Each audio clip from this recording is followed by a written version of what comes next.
ஒரு காட்டுல நிறைய மான்கள் வாழ்ந்துட்டு இருந்துச்சாம். அதுல ஒரு அம்மா மானும் ஒரு குட்டி மானும் ரொம்ப அழகா கியூட்டா இருக்குமா. பெரிய மான் இருக்கு இல்லையா, அது எப்போதும் தன் குழந்தைய ரொம்ப பாதுகாப்பா வைக்குமா.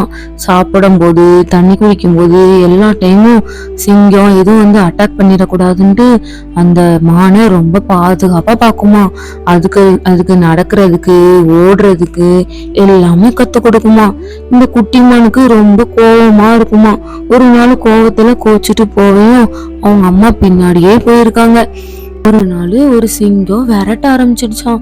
இத பார்த்த அவங்க அம்மா மானு என்ன பண்ணுச்சான், இந்த அம்மா மானு பார்த்தோன்னே நம்ம குட்டிலா விரட்டுது அப்படின்னு சொல்லிட்டு இதுவா தானா போய் அது வலையில போய் எம்டிக்கிடுச்சான்.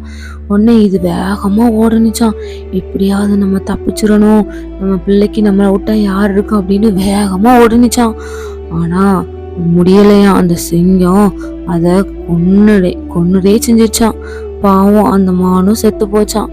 அதுக்கப்புறம் இத பார்த்துக்கிட்டே இருந்த அந்த குட்டி மானு ரொம்ப கவலைப்பட்டுச்சான். ரொம்ப தாகமா இருந்துச்சான், ரொம்ப பசியோட இருந்துச்சான். எதுவுமே சாப்பிடாம ரொம்ப கஷ்டப்பட்டு அழுதுகிட்டே இருந்துச்சான். சரி, நம்ம அம்மா நம்ம கூட இருக்கும்போது எவ்வளவு சந்தோஷமா இருந்தோம் அப்படின்னு சொல்லிட்டு கவலைப்பட்டுட்டு இருக்கும்போது இன்னொரு குட்டிமானு அதுக்கு ஒரு ஃப்ரெண்டா கிடைச்சிச்சான். அந்த குட்டிமான் கூட தான் எப்போதுமே இருக்குமா. இந்த குட்டிமானும் அந்த குட்டிமானும் எப்போதுமே ஃப்ரெண்டா ஒன்னா வளருவாங்களாம்.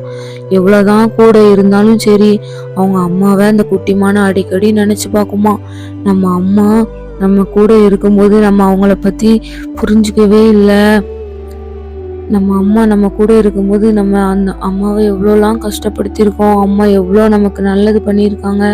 நம்ம ஏன் அம்மாவை புரிஞ்சுக்காம நடந்துக்கிட்டோன்னு ரொம்ப ஃபீல் பண்ணிச்சான். அம்மா என்னது சொன்னாலும் நம்ம நல்லதுக்கு தான் சொல்லுவாங்க அப்படிங்கிறத நம்ம ஒவ்வொருத்தரும் கண்டிப்பா புரிஞ்சுக்கணும் குழந்தைகளே. பாய்.